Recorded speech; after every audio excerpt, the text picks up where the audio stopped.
mga millennials kasi talagang pinalaki kami ng magulang na magulang, maging magulang. Oo, sa buhay. Ibig sabihin nun, mas matapang kami. Sorry Hindi ko sinasabing makikipag-away, mas lumalaban kami sa hamon ng buhay kahit mahirap.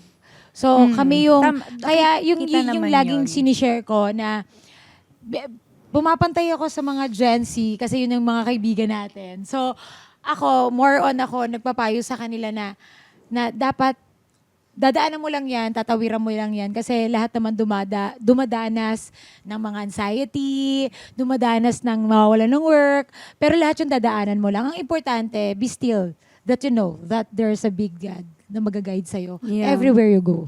Yeah, you always have to go back talaga to him, your core. Always dapat. Yeah. Manalo ka, matalo ka sa laban na to. Siya lang naman talaga yung pupuntahan mo sa dulo eh. And it's not bad to let those Yes. anxieties out, yung frustrations Tao mo. tayo eh. Oo, be Oo. worried. You're human. Pero ang importante is you get Laban, back up. oo. Yun talaga, that's what matters most. Tsaka yung mga friends nyo and parents, huwag kayong maghihiya kasi marami ako dahil nga anak ko is, anong tawag sa mga bata ngayon, baby? Ayan, alpha. Ayan, Yeah. alpha. Medyo doon ko nakita na talagang mahina yung loob. Medyo, kaya isi-share ko rin na yung sinabi na dapat totropahin yung magulang. Ako, ang kaya ko lang i-share sa inyo na no. Iba yung Yeah, I magulang sa agree with kaibigan. Kasi dun, yung mga parents ngayon, hindi ko nila lahat, pero karaniwan, dahil finifriend nila yung mga anak nila, yung tumitigas ang ulo, sila yung piniplease mo, nawawala na yung pagiging parents mo sa kanila. Tapos minsan, pag nababastos ka na, saktan ka, pero ikaw yung sa kanila, maging friends, maging tropa kayo. Pero yon yung tinanggal ko kasi nung umpisa, ganun ako. Parang, okay, dapat nakikinig ako sa social media na kailangan, friends mo yung ganito, tropahin mo sila. Nung ginawa ko yon, tumigas yung ulo. Na parang, ako na yung natatakot na pagalitan siya. Kasi baka sumama yung loob, anong gawin. Kasi may mga kasama sila sa school na hindi ko na, sa sobrang hindi kaya mga bata, iba yung ginagawa nila sa sarili nila. At ayoko mangyari yun sa anak ko. So, ang ginawa ko, binalik ko yung pagpapalaki ng magulang ko sa akin na mahirap kami, pinapalo kami, pero takot kami. Buwi kami ng 5 p.m. Kahit di kayo mayaman doon, probinsya, 5 p.m. na sa bahay ka na, kung hindi lahat ang hahawakan, papalo sa'yo. Pero, matututo ka, may takot ka. Pero hindi ko naman yung ginawa Hindi ko naman yung ginawa. Binawasan ko lang yung pagiging tropa. Yeah. Na parang, okay, uuwi ka. O pag ginawa mo to, hindi mo ginawa yung rules ko, lahat sila wala na sa buhay mo. Yes. Kasi nung dati parang, okay lang mga friends, pakain pa ako ng ganito. Tapos may ginagawa ng hindi okay, na nawawala na yung po. Mamahalata mo Yes, yun eh. yes. Alam mo na kung bakit. Yeah. Automatic yun, i-delete niya lahat ng mga pictures, automatic yun sa kanila. Doon ko nakikita na mahalaga yung pagiging magulang mo, yung respeto talaga. Na okay tayo, mag-open ka sa akin, huwag kayong maglilihim sa akin kasi yun yung nagiging problema.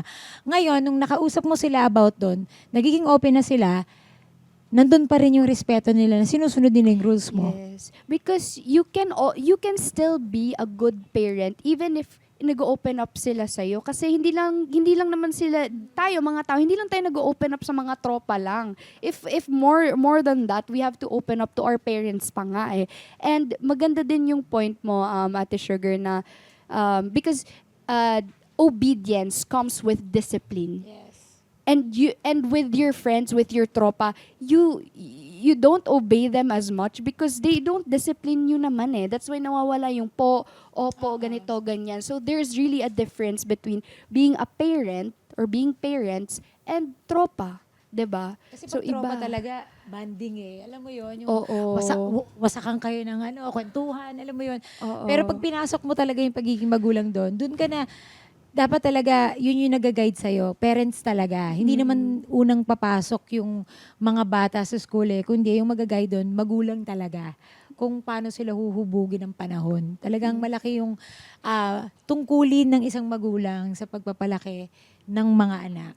Yes. Kaya- And I think kasi sa pamilya o sa tahanan ka din kasi talaga makakakuha ng disiplina kasi doon may consequence eh. Kasi on social media, it's common na you're able to post anonymously, na walang consequence. You can say what you want, you can do what you want, pwede kang mangbully, mangutya, or sumuport ng kung sino man na walang consequence. Doon ka lang talaga sa bahay ninyo, sa mga magulang mo, makakakuha ng consequence. At doon lang din, if may ma-experience kang consequence, doon mo lang din ma-i-instill sa sarili mo kung ano yung tama at mali. Kasi kung gumagawa ka ng mali at wala namang consequence talaga na binibigay yung magulang mo, wala rin. Wala din. Dire-diretso lang. Mag-ambag ka. Sige na. Diyan ka na lang. Oh, diba? Pero ako, at is dun sa point ng about being sensitive, I think we've talked about this also before, na I think hindi naman tayo as a generation extra sensitive. I think we're just willing to call things out more. Kasi para sa akin, hindi lang millennial Gen X, boomer, hindi naman bago yung konsepto ng anxiety, ng exploitation sa Depression workplace, and ng stuff. burnout. Meron na talaga yan. They already exist. Hindi naman biglang from 1996 to 1997 biglang nagbago yung utak ng mga tao na biglang naging mas sensitive, 'di ba? Ibig sabihin nandiyan na talaga yan sa psyche natin. It's just that ngayon yung generations kasi before, they were expected to endure these things silently.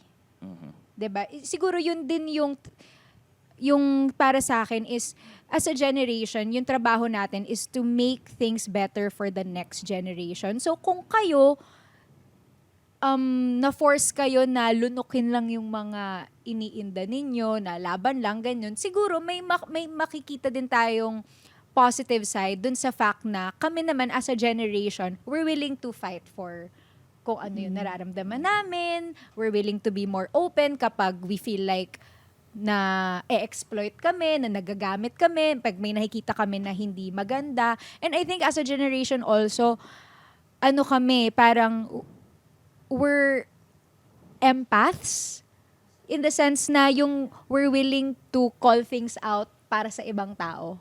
Pag may mga nakikita din kaming ibang tao na naaapi, nakukutya, vocal kami para sa kanila din, hindi true. lang para sa sarili namin. Siguro to add lang din sa akin kasi like yun nga, like nilunok ko yun, like growing up. Kasi when you grew up, you never knew what a person millions of miles away, what they're thinking and what they're going through eh. Yeah. Unlike now. Feeling mo ikaw lang. Feeling mo ikaw lang eh. Like you don't know that so much is happening on the other side of the Yeah. world. Maybe somewhere na parang just a block away from you. Di mo naman alam eh. It was just you and yeah. you had to do it. But Yeah. this generation, everything is available to you. Like lahat ng mga kung anong iniisip mo, pwede mo siyang i-search. Lahat ng mga ChatGPT pwede nga mo eh. i-chat Oo, GPT. grabe. Pwede mo isipin lahat ng mga di mo alam gawin. Pwede ka mag-YouTube University. Alam mo yun, parang So wala kang jowa, pwede ka magtabi doon. Pwede ka Yeah. magtabi. May AI Diba? partner ka lahat. Grabe, no? It was there. Ba't So ba't alam parang mo, ate, naging ginagawa ganon. mo yun, no? Hindi no. Ah! Nakikita ko lang. Ginagawa. Nakita ko tawagan niya ni Ay, ChatGPT, baby. lumabas sa algorithm niya. Parang Pero